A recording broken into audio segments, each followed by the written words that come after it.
This thing called community is a living, breathing thing.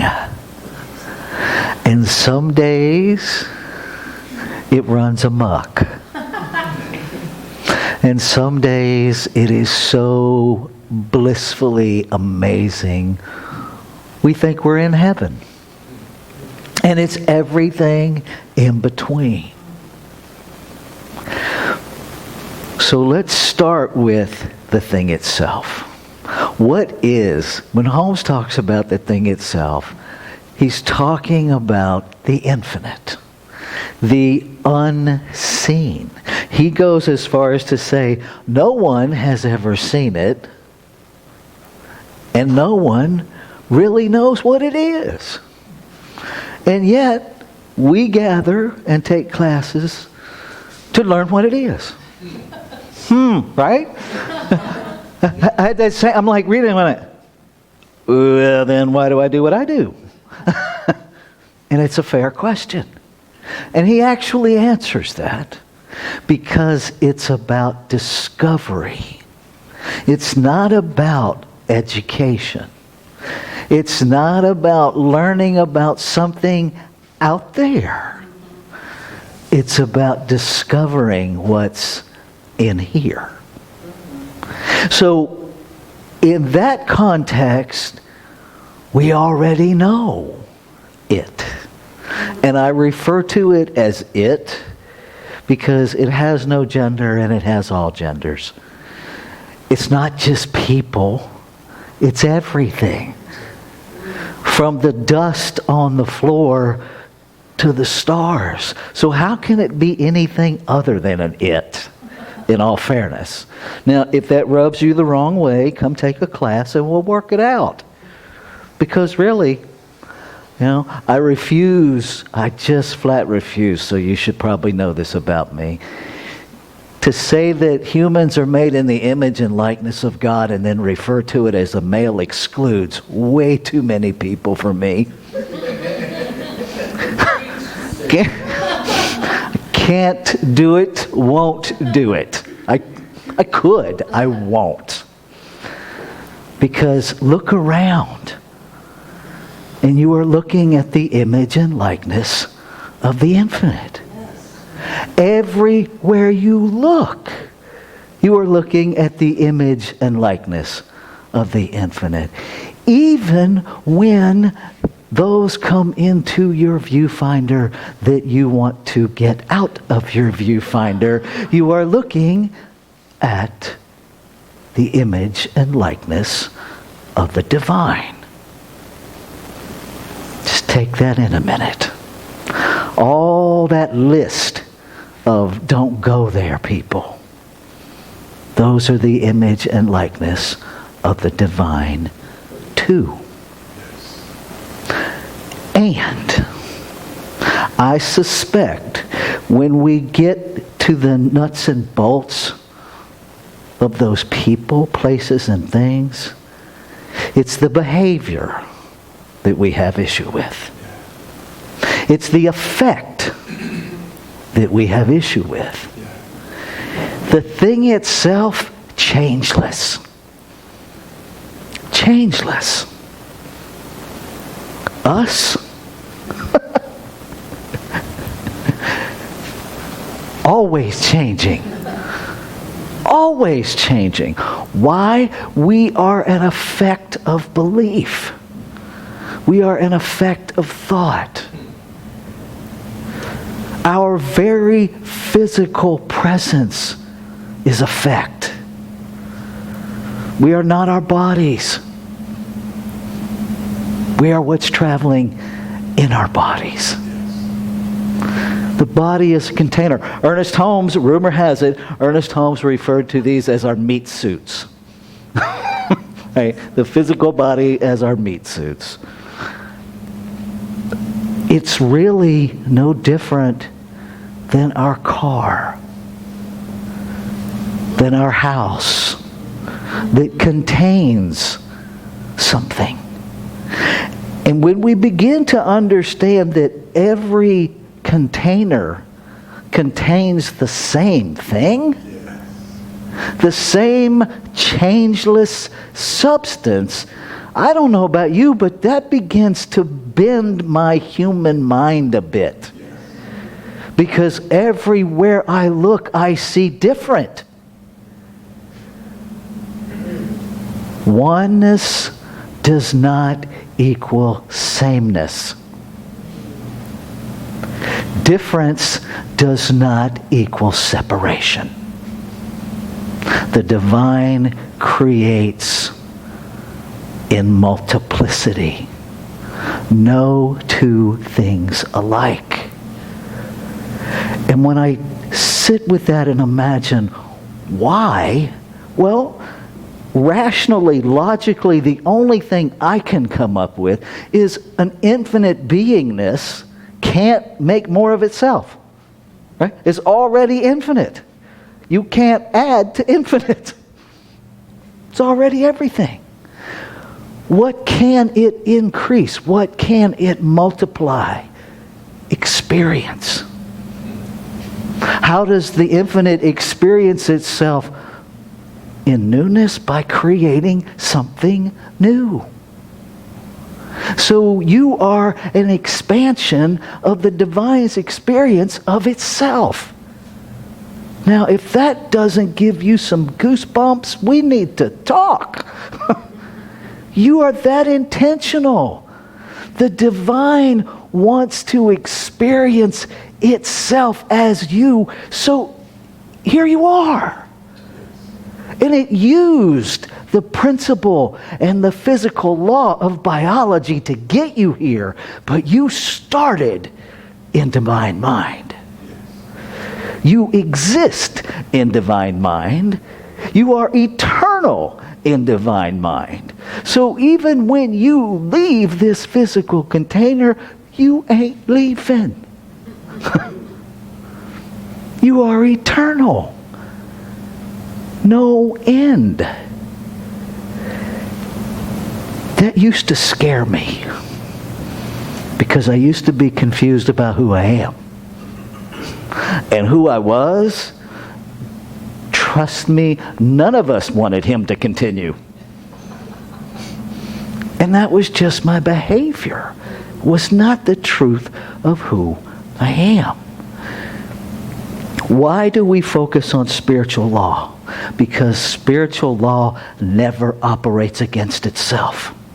Can't. Have you ever seen gravity fighting with gravity?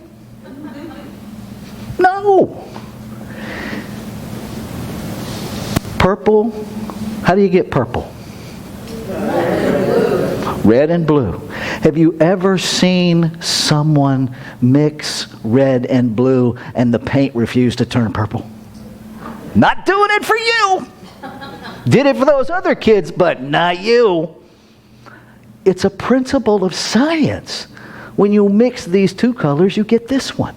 It works the same for everybody. No matter who you are. That's how the infinite operates.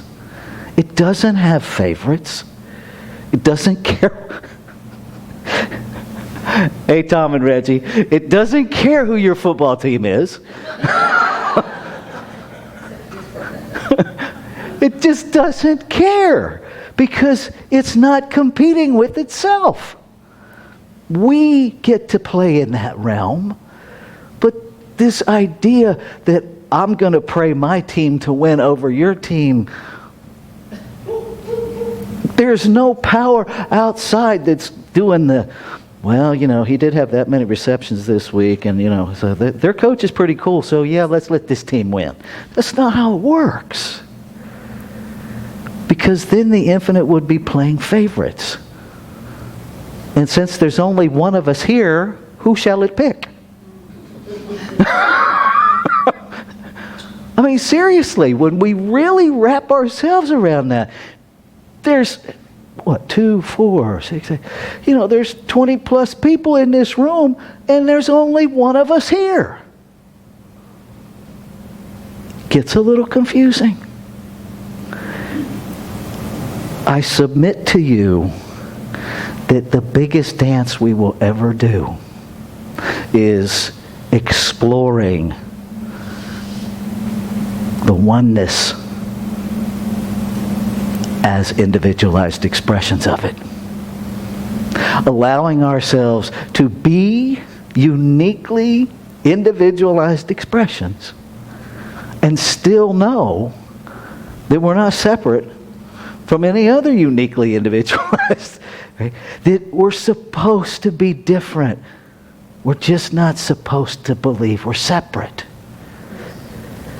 And to bring this to the level of community, it's pretty easy for a lot of us to get clear about our relationship with the infinite. Right? It's one-on-one, and you're just discovering who's already there anyway.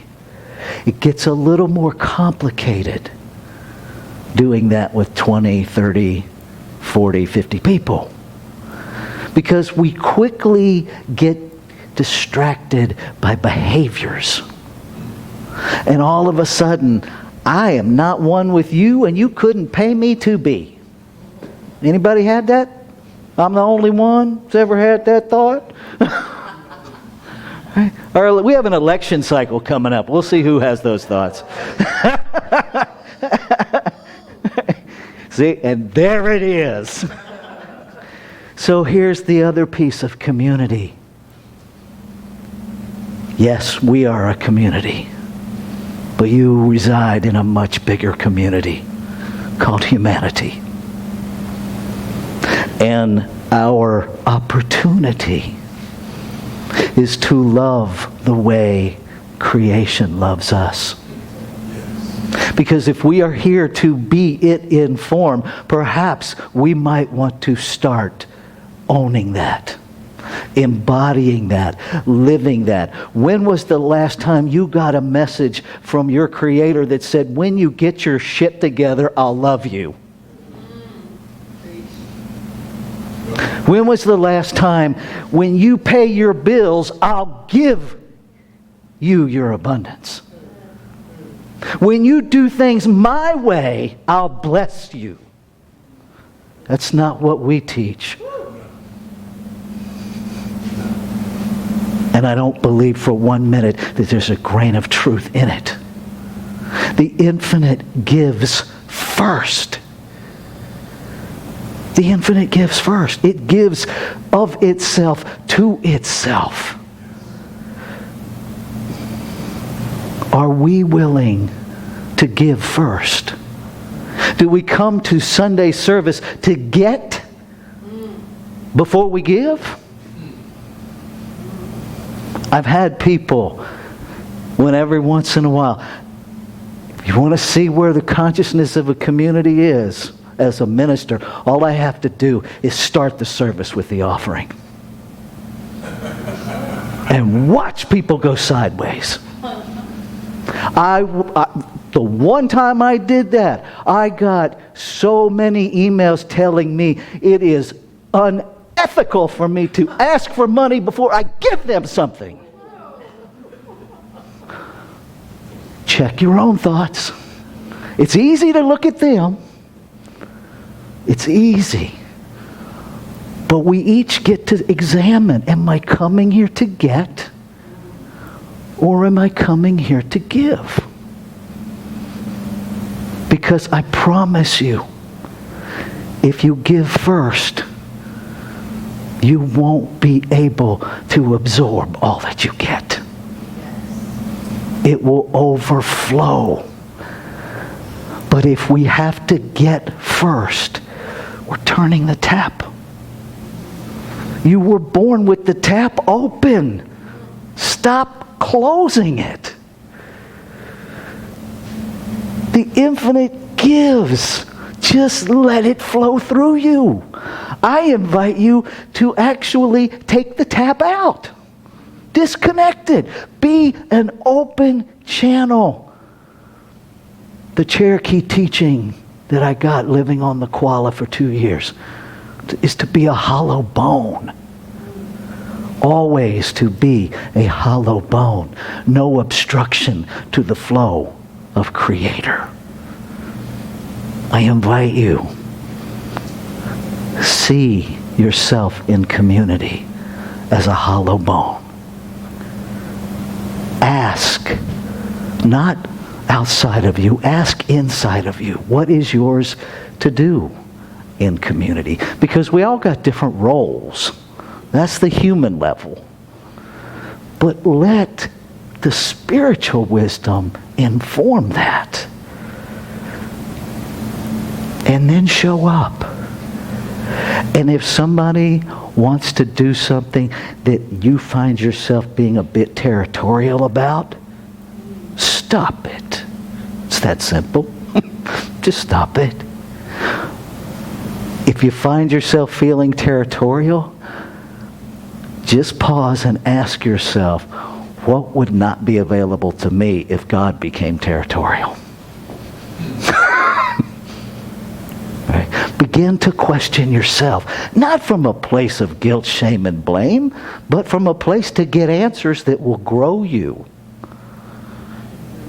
That will grow you. If you bump up against somebody, celebrate that, because what now you have is an opportunity to be polished. You're not there to polish them. You're there to be polished. If you're busy looking for who you can help, come see me. I'll get you connected with Codependents Anonymous. That's not your job. It's not even my job. Your job is to explore you. Your job is to discover you. And as you discover who you are, you will already know who everybody else is. Because we're one thing. Right? When you find that place within you that resonates without restriction to your divinity, you can't help but see that in other people. When you know you, you will know everybody else. Whether you know their name or not, you will know them. And when we create that community, there will not be a building big enough. There will not be a building big enough, because that divine essence in every one of us is seeking connection. It is seeking itself. All we have to do, yeah, I heard it. All we have to do is embody what we already are. And I get it. I said that like that's a really easy thing to do. Here's the thing, and I'm going to close with this. There's nothing for you to look for. There's nothing for you to add. There's nothing for you to learn. And there is a whole lot for you to excavate. You are already there. You are just deeply buried in human muck, conditioned thought, lies. And so all we really have to do is excavate and allow yourself to be delightfully surprised when you excavate and there's more. And you excavate and there's more. Because every time you excavate, you get better at it. And that's why there's more, because you weren't ready for that more yet. And yes, it tends, my experience, the deeper we go, the fewer things there are, but they're bigger. Not a lot of them, but at some point it becomes, oh wow, you've been there the whole time? I promise you, you will not find anything unfamiliar, because you've already lived through it. You're not going to find any surprises. You might be surprised to find it, but you already lived it. You've already survived it. Now you get to release it. You get to let it go. So the truth of you gets to shine. It's kind of like those glow sticks that you break them and then you shake them and you watch them gradually light up. And then they stay lit. Let yourself light up. Dare to break yourself open. Dare to break open in front of people who love and support you. And when someone does that, just be present. Most of the time, we are better served if we say nothing other than, I'm right here. Learn to use I statements. Stop talking to people with you statements when you're talking about yourself, because it sounds like you're telling them what to do. Use I statements. Practice being vulnerable with one another. And I say practice because it takes practice. And if you get scared, run away, but come back. It's a normal part of development. Anybody that has kids, we've all been through it. They'll take a few steps and they look, are you still there? Right? We get to do that with community. You get to move away and then it's like, ooh, and you get to come back. And if your path takes you away from the lighthouse to go back to sea, go with blessings.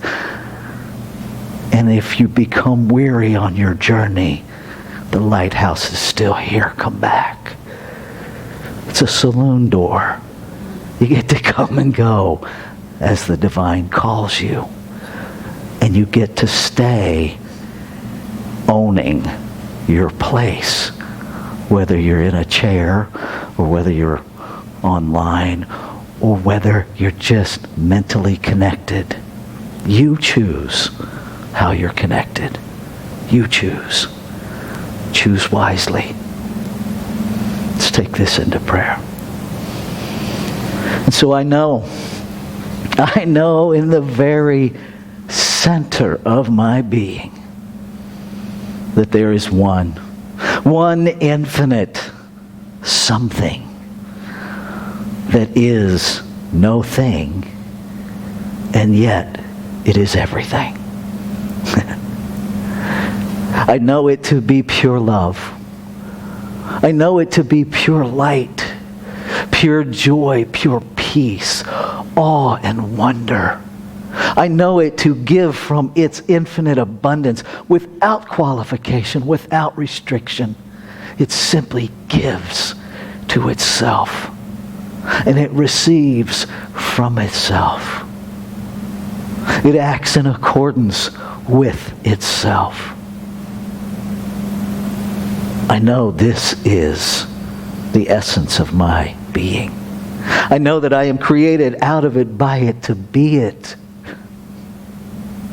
And I know that what is true of me is true of all life. And I let myself feel the power of that in this moment. I let that permeate every human cell in this thing I call my body. And it moves me. It moves me to a place that is inexplicable connection. It moves me to a place of identity that knows itself. And I speak my word claiming and affirming that that desire is being fulfilled in every element of creation. That desire, that pull to know itself is being fulfilled exactly as each individualized expression chooses. Grateful. So incredibly grateful to just let that settle into my beingness, to celebrate the love that just loves. The law that always operates no matter who's using it. It just says yes.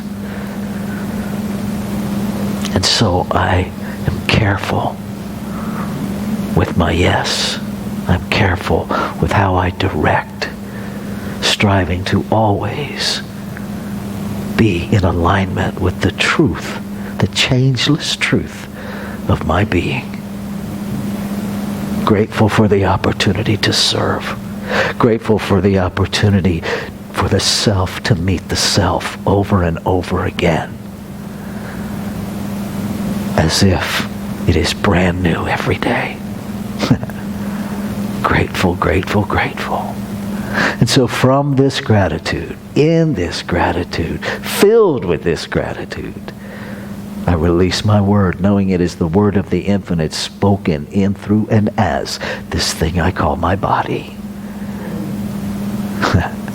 I let it go because there's nothing else to do but let go. And so I do. And I invite you to join me to claim this as your own as we say together, Ashe. Shalom. Aho. Amen. And so it is.